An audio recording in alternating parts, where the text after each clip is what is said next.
Question 1. What situation is Calvin addressing in the phrase, "if you hear it said"? Answer. He is describing a situation in which sin has already spread and is affecting the whole community.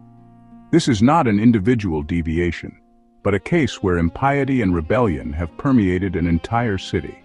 Question 2. Why does Moses proclaim that the whole city and its inhabitants must be destroyed? Answer. Because if such a crime is left unpunished, it amounts to tolerating open rebellion against God.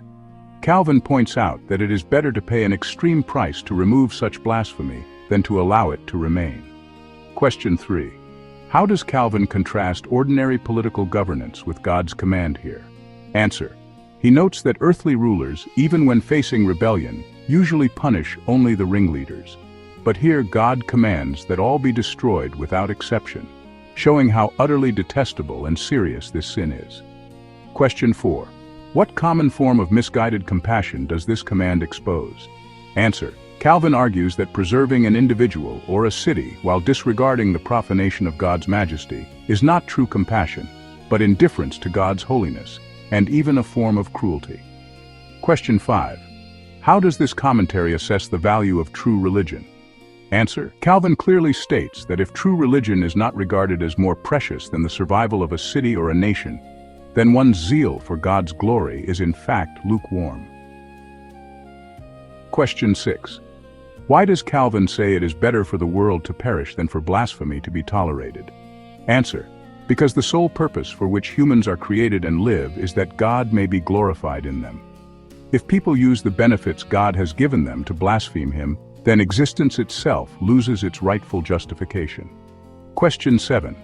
How does Calvin reflect on the history of the early church? Answer. He observes that if those who first confessed the name of Christ had possessed such zeal, true religion would not later have been buried under successive layers of corruption and almost extinguished. Question 8. How does Calvin limit the scope of applying such severity? Answer. He clearly emphasizes that such severity must not be used arbitrarily. It is only to be applied when true religion is being attacked, and that religion must be both publicly acknowledged and firmly grounded in truth. Question 9. Finally, what mistaken understanding does Calvin seek to prevent? Answer. He seeks to prevent the idea that individuals may act according to private impulse. He insists that, when judgment is carried out, people must clearly know that they are not acting out of personal resentment, but as instruments of God's retribution against the wicked.